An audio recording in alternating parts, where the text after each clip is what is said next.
Salut à toi et bienvenue sur la chaîne YouTube Formation en Allemagne. Si tu es nouveau à cette chaîne, je t'invite simplement à t'abonner, à activer la cloche de notification pour ne rater aucune de mes prochaines vidéos parce que oui, j'ai d'ailleurs parlé de la conférence que nous organisons le 7 juillet 2024 du côté de Douala, Cameroun.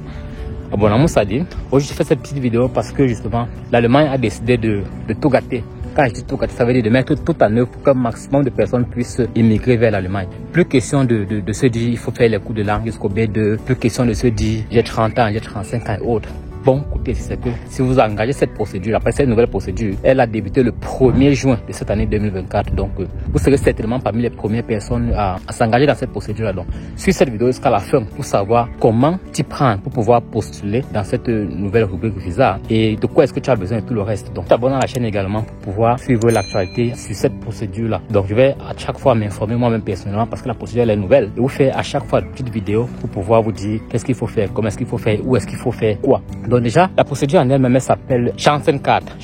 Donc, à peu près, moi, je pense que c'est l'équivalence de la loterie américaine ou alors de l'immigration au Canada. Parce que si on veut principalement les personnes déjà travailleurs, on veut des personnes qualifiées, déjà qualifiées. Donc, ça veut dire que des gens qui ont une expérience professionnelle, des gens qui ont des études universitaires d'au moins 2 ans. Donc, les BTS, je pense, généralement en Afrique, on parle de BTS. Si tu remplis ces conditions-là, les conditions de la langue sont très faciles. On veut juste le A1. Soit tu as le A1 de langue allemande, on obtient le A1 en quoi? 5 semaines. Soit tu as le A1, soit tu as un B2 de langue allemande. Donc, pour les anglophones, pour eux, moi je pense qu'ils n'auront plus besoin de diplôme de langue parce qu'ils sont déjà d'expression anglaise. Donc c'est aussi une chance pour eux. Donc finir les mots de tête à devoir faire le cours de langue jusqu'au B1, jusqu'au B2, tout le reste. Mais maintenant, on entre dans le sérieux. Pour pouvoir postuler, il faut avoir un certain nombre de points. À l'échelle, il y a 14 points maximum qu'on peut obtenir pour pouvoir faire cette procédure.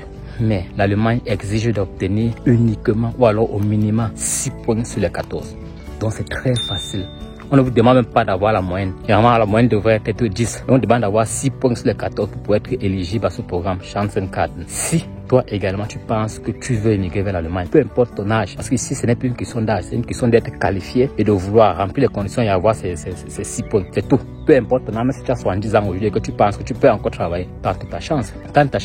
Donc, je vais mettre dans la description de la vidéo, je vais mettre le lien pour pouvoir souscrire, du moins aller le lien où les informations par rapport à la Chancencard se trouvent. Je vais également faire une autre vidéo pour vous dire comment est-ce qu'on fait pour obtenir les points, parce que aussi c'est également important. Quelles sont les conditions à remplir pour pouvoir remplir les points et tout le reste. Donc je crois qu'on a dit c'est 6 points. Donc il faut avoir les conditions d'avoir rempli à la base, comme j'ai dit tout à l'heure, c'est d'avoir soit le A1 au niveau de langue allemand, soit le B2 anglais, vos lettres d'expression anglaise, avoir au moins sur la preuve de 2 ans d'études universitaires dans un domaine. Et le problème aussi maintenant ici, c'est que tu ne pourras avoir la Chancencard que si tu veux venir exercer dans le même domaine que tu exerces dans ton pays de résidence. C'est également un point important, il faut prendre ça en considération aussi. Maintenant, il y a aussi le fait de pouvoir avoir une preuve de revenus financiers, parce que lorsque tu obtiens la Chancencard, voilà, j'avais oublié ça. La Chancencard, lorsque tu l'obtiens, on te donne 1 an de visa. C'est 1 an de visa qu'on te donne. Tu viens sur le territoire allemand, tu vas maintenant pouvoir, durant ces 1 an sur le territoire allemand, pouvoir chercher le travail. Tu t'exprimes en allemand. A1, tu t'exprimes en anglais, c'est une bonne chose. Ça veut dire que tu auras la possibilité de faire des cours de langue sur place, améliorer ton niveau linguistique, communiquer en anglais, chercher de l'emploi. Tu es déjà qualifié, ça serait facile pour toi de trouver un emploi. Tu pourras faire un et que non, comme on demande parfois à certaines personnes, tu pourras faire tout ça sur le territoire. Maintenant, après tes 1 an, si tu as obtenu le boulot, on te donne une résidence permanente. C'est aussi ça le bon côté. Donc, venir faire 3 ans de formation avant de faire travailler 2 ans ou de travailler 4 ans avant de demander la résidence permanente. Sinon, si tu passes par ce volet, si les choses deviennent encore plus facile pour toi. Comme ça, il dit, l'Allemagne vraiment a décidé d'ouvrir ses portes à tout le monde. Donc, maintenant, c'est remplir les conditions seulement tu entres. Et moi, j'ai dit, il faut être parmi les premières personnes qui postulent. Parce que c'est toujours les premiers qui bénéficient.